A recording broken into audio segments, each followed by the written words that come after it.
Bismillahirrahmanirrahim. Apa kabarnya anak-anak?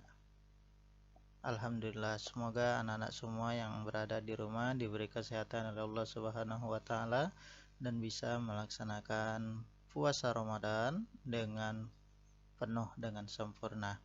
Alhamdulillah, pada hari ini Bapak akan menyampaikan materi yaitu pembelajaran 10 hormat dan patuh pada orang tua. Hormat dan patuh pada orang tua termasuk dalam perilaku terpuji. Perilaku terpuji disebut juga dengan akhlak mahmudah. Contohnya yang pertama, hormat dan patuh pada orang tua. Yang kedua, berkata yang baik. Dan yang ketiga, jujur dan pemaaf. Nah, pada pelajaran kali ini kita akan belajar tentang hormat dan patuh pada orang tua.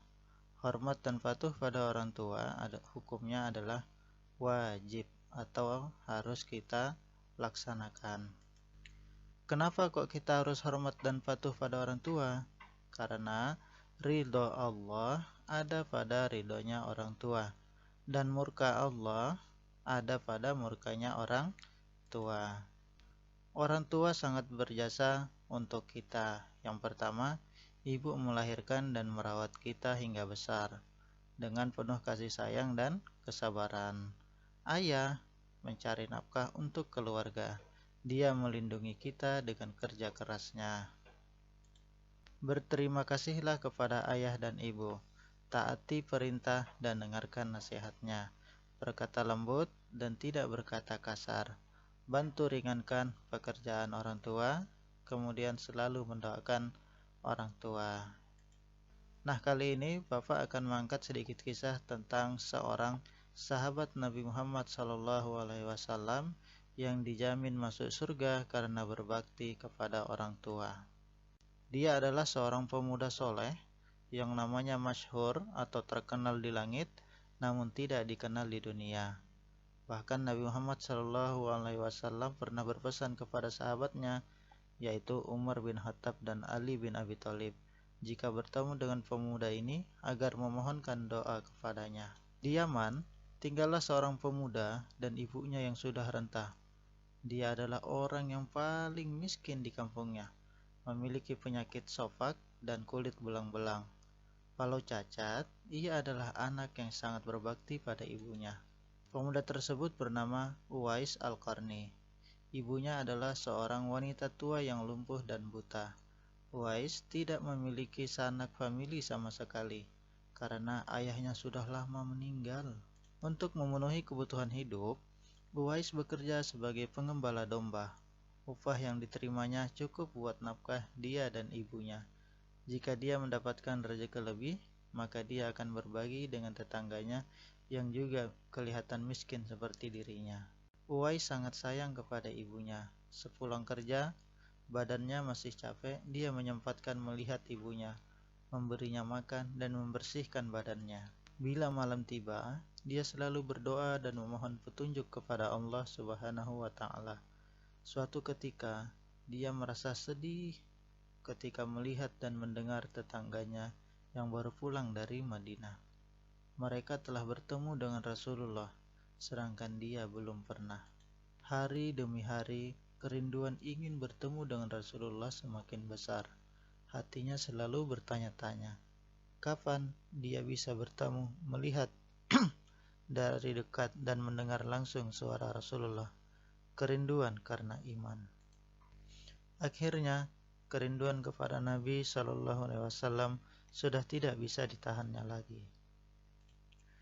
Dia pun memberanikan diri menghadap kepada ibunya dan memohon izin agar diperkenankan pergi ke Madinah menemui Rasulullah Shallallahu Alaihi Wasallam. Ibunya terharu mendengar permohonan anaknya. Pergilah wahai anakku, temuilah Nabi di rumahnya, dan bila sudah bertemu, segeralah engkau kembali pulang. Pinta ibunya. Betapa gembira hati Uwais. Dia pun segera berkemas untuk berangkat. Sebelum berangkat, dia berpesan kepada tetangga agar bisa menemani ibunya selama dia pergi. Uwais pun berangkat ke Madinah. Setelah perjalanan panjang, akhirnya Uwais sampai di Madinah dan segera mencari rumah Nabi Shallallahu Alaihi Wasallam. Setelah ia menemukan rumah Nabi, diketuknya pintu rumah itu sambil mengucapkan salam. Assalamualaikum. Keluarlah seseorang seraya menjawab salam Uwais. Waalaikumsalam.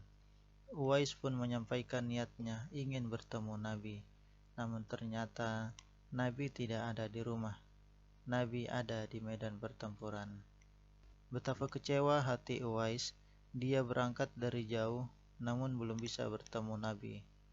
Dalam hati Uwais bergolak, perasaan ingin menunggu kepulangan Nabi. Tapi, kapankah Nabi pulang? Sementara masih terngiang di telinganya pesan ibunya yang sudah tua dan sakit-sakitan, engkau harus lekas pulang. Akhirnya, karena ketaatannya pada ibunya, ia pun pamit kepada istri Nabi, Siti Aisyah radhiyallahu an, untuk pulang kembali ke Yaman. Peperangan telah usai, Nabi pulang ke Madinah. Sesampainya di rumah, Nabi menanyakan tentang seseorang yang datang dari jauh untuk mencarinya. Nabi mengatakan, Uwais adalah anak yang taat kepada ibunya. Dia adalah penghuni langit. Siti Aisyah dan para sahabat yang mendengarnya tertegun. Siti Aisyah pun menjelaskan bahwa memang benar ada seorang pemuda dari jauh yang mencari Nabi Shallallahu Alaihi Wasallam. Sesudah itu Nabi pun memandang kepada sahabat Umar radhiyallahu an dan Ali radhiyallahu an seraya berkata, suatu ketika apabila kalian bertemu dengan dia, mintalah doa dan istighfarnya. Dia adalah penghuni langit, bukan penghuni bumi. Sepeninggal Rasulullah sallallahu alaihi wasallam, Umar radhiyallahu an masih mencari Uwais Al-Qarni. Setiap mendengar kafilah dagang dari Yaman datang, Umar bergegas menghampiri dan bertanya, adakah Uwais di dalam kafilah Anda?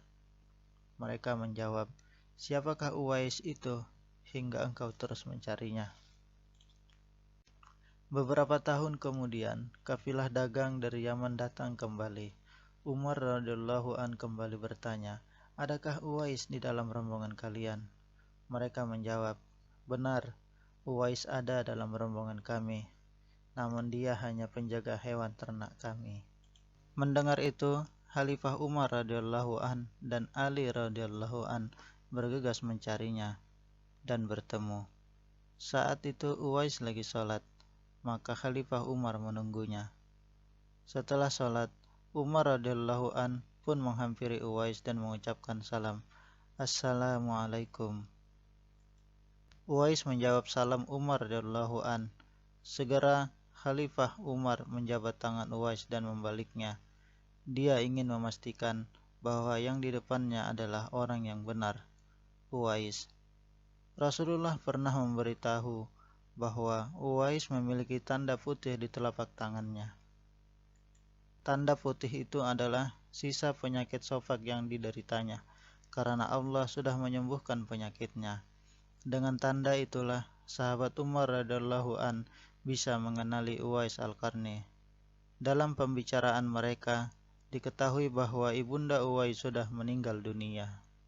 Itulah sebabnya ia baru dapat turun bersama rombongan dagang dari Yaman.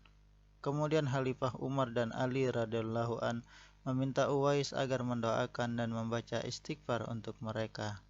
Uwais pun mengabulkan permintaan dua sahabat Nabi tersebut. Beberapa tahun kemudian, Uwais Al-Qarni meninggal dunia.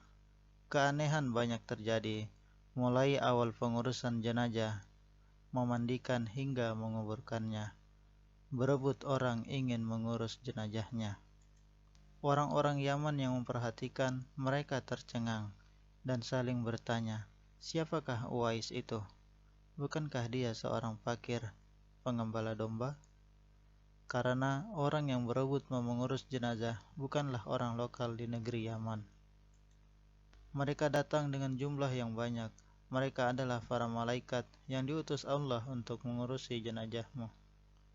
Akhirnya orang Yaman sadar bahwa Uwais sesuai dengan sabda Nabi SAW bahwa dia adalah penghuni langit. Demikianlah kisah singkat tentang sahabat Nabi Uwais Al-Qarni. karena ketaatan dan kepatuhannya pada ibunya menjadikan ia seseorang yang sudah dijamin masuk surga. Semoga kita semua bisa mengambil pelajaran dari kisah tersebut agar selalu taat dan patuh pada orang tua. Assalamualaikum warahmatullahi wabarakatuh.